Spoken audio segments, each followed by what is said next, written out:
Welcome to the Mass Journal. Basically, this is my trading journal based on my trading perspectives, my trading experiences, and blah, blah, blah, blah. The motto is maintenance, improvement, and victory. In today's video, we want to talk about. Oh. Okay,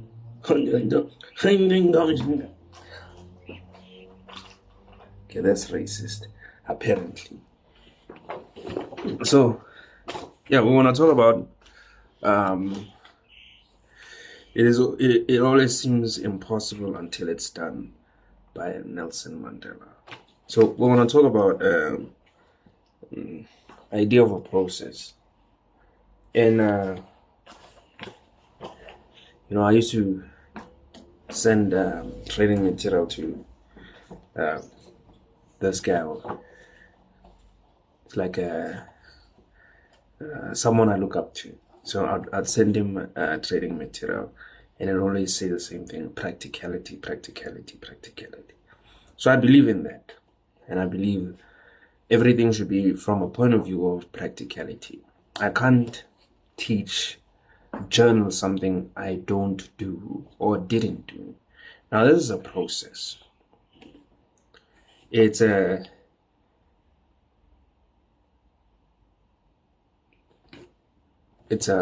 system. It's a process that's an entire system on its own. So this looks like this. These are like four pillars. Now, even if you screenshot them, you won't understand them until I explain them. So this is the entire process first. Because the process is going to be done in real time. It shouldn't be written in theory. So this is the process. It has shadow work, it has foundation work, and it has Project 90. The goal of trading is profit, but you cannot get that profit without some sort of control. There's some guy I follow on Instagram, I don't know his name, but he's like, to be a trader is possible, but you have to be extremely prepared. And when we talk about extremely prepared, it's not an understatement. You have to be extremely prepared. You have to be prepared before preparation. Like in my previous videos, I speak about me creating training for myself. Again, I'm not trading for anyone. I'm not doing this for anyone but myself. That's why also when you trade, you're doing this for yourself. No one is going to tell you how to trade. And in one of my videos, I also talk about no one should be telling you how to trade. You should understand limitations. If you don't interact with the market enough, meaning that you don't have access, it's understandable. But if you do have access to real-time market price, only real-time market price should tell you how should real-time market price be traded. It's hard as hell. So this is written from a practical standpoint, from a real-time perspective. What do I get in real time? When we talk about shadow work, this is understanding the basis of trading. You remove the residuals of trading. I have to do this. It's a process that I have to do. Now I have my calendar. This calendar, I'm obviously going to update it because there's some things I wrote here that are necessary, but this is my process calendar. I utilize my process and I trade for a specific amount of days set. So when I go through shadow work, this is design a goal, select or curate a strategy, and express trade success. It's not much. 30 days of just trading the way I feel. Why? To understand that trading is about protecting your account and about control. Now, if you don't trade with a process, if you don't trade with a strategy that you completely understand, if you don't trade from a perspective of being objective, shadow work will make you find out. It'll make you find out from perspective of what? Failure. You fail. or you'll find out what you need to do. And then you move on to foundation work, which is what I do. This is what I'm doing. This is what I do. Foundation work. This is after the shadow work. After the shadow work, it's 30 days. It's literally 30 pieces to sort out the 30 days. Because time is money. Every day is essential in the market, especially if you're a full-time trader. You understand that these 12 months are essential. It's not people don't go to work for nothing. You know what I'm saying? These 12 months are essential for them. So it's another thing. Go outside as a trader. You know, spend time outside. Not necessarily have fun if you don't feel like having fun, because a lot of traders can't have fun unless they make money. So go outside and understand life from a perspective of economy, which is everyone you see on the street is not part of the market you're trading. They might be indirectly part of it because of expenses, assets, and all that, circulating economy and all that. But in real time, they're not participating with you. They have no idea what's going on in your head. They have no idea what's going on in your life. They're using money elsewhere. And that should be a positive for you, because that money eventually goes into, the global market. You know what I'm saying? And you are part of that. So real time matters, but also understanding that society is not doing what you do. So you have to be different in your field. Your field has to be specific. When you are doing your job, separate it from your life.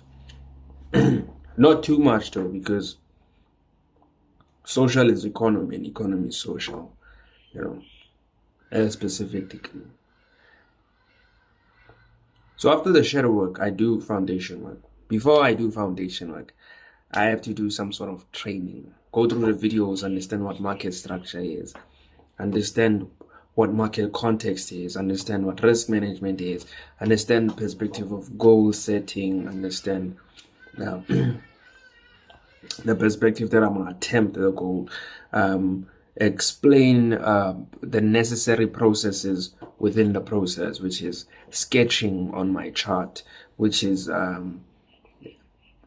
reiterating my strategy to myself every day that I use it. You're using a min lot size. Why is it necessary to use min lot size for the first 30 days?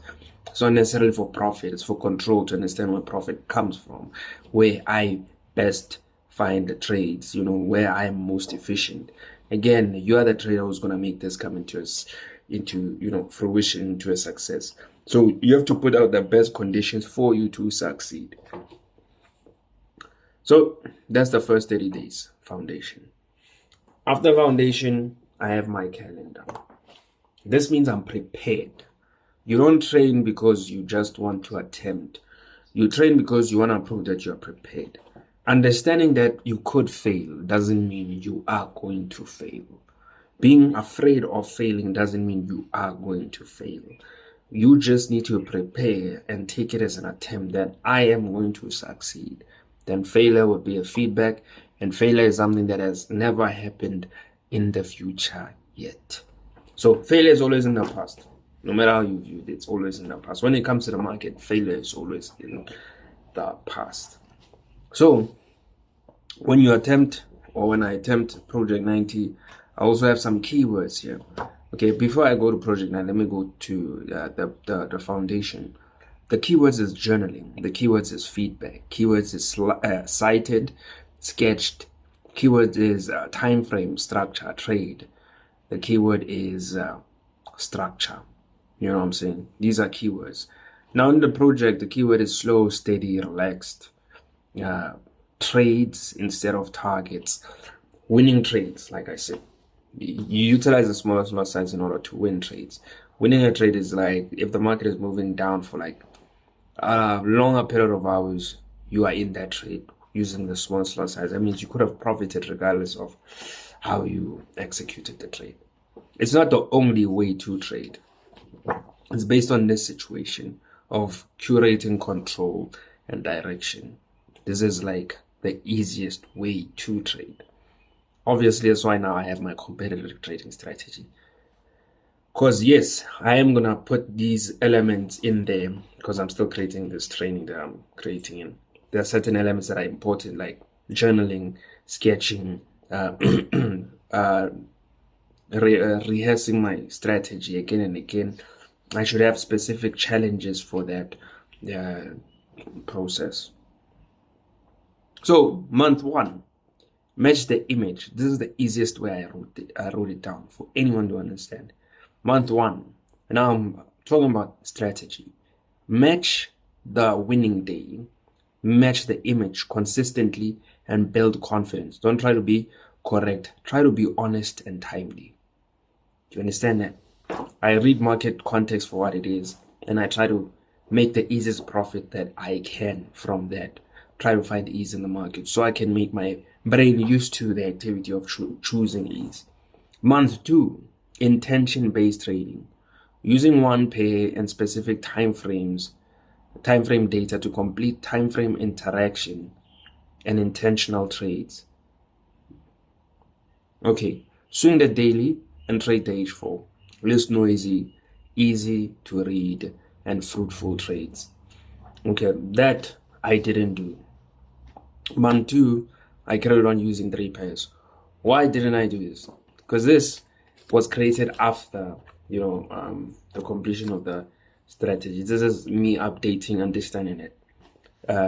If I'm to do this, how do I accelerate my profit? I don't need to trade 3 pairs, for the entire 90 days. I can trade them for the first 3 months. First month. Then the second month I can utilize 1 pair because I can aggressively trade. The account is based.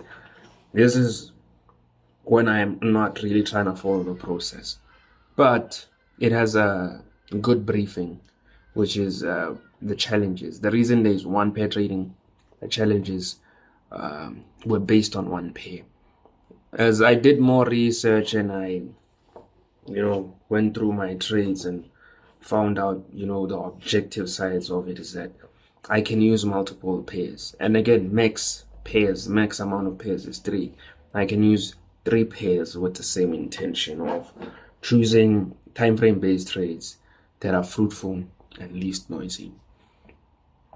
Last one, month 3, exploitation of the market and its capital by trading based on the calendar to attain optimal results, both financially and market practicality. Based on market practicality. So here, your account is big enough, or my account was big enough. I don't need to trade based on time. I can trade based on leverage. Now that doesn't mean that I'm gonna now switch my time frames. No, I'm trading based on leverage on the same type of time frames, but instead of being in a trade for like 6 hours, I can be in a trade for 3 hours and I'm done for the day. Because the profit I'm trying to make is not crazy amounts of profit. It's consistent in its content. It's like if you had a job, you know what I'm saying? If I had a job and I made trading as easy as possible. If trading was a job and you to clock in every day for 30 days and ensure that you get paid at the end of the month, what process would you utilize? And that was the mindset of this. That was the mindset of this. I acknowledge that you can blow, but you prepare so you don't blow. And that's the thing. I don't like excuses. If you lose, you lose. You know what I'm saying? If I lose, I lose. I know why I lost. It's okay. I ain't about to say, I blew, now I have to check. No. So that's how you design a process. That's a perspective inside how a process operates in terms of how it actually helps you. This process gives me structure, coordination, and yeah, pretty helpful, pretty legit. I didn't include the challenges because, come on, I can't be giving 110 pages. This is my journal, but it's going on the net, so I can't be giving out everything. I'm giving out everything, but certain things are just perfect. So I'm not gonna send out the perfect stuff. Now, but yeah, the challenges are for what? To redirect you. They're outside the project. There's a process, there's a project. The project is what you attempt. You know what I'm saying? And you don't take it as an attempt. This is your duty. You take it as a duty to achieve. That's why you put so many processes that help you, so many structures that foundationalize you. You know what I'm saying? They put you in on route, on track to achieving your goal. That's why you put so many walls of preparation, walls of alignment. You know what I'm saying? So you attempt to win. You don't attempt to just say I attempted. Why? No. We are winners. We're here to win. And if you lose, you understand why you lose. You lost because you tried your best. You didn't lose because it was an attempt and you were gonna fail. In trading, your failures are in the past. The present and the future is always possibility and opportunity. That's what's up.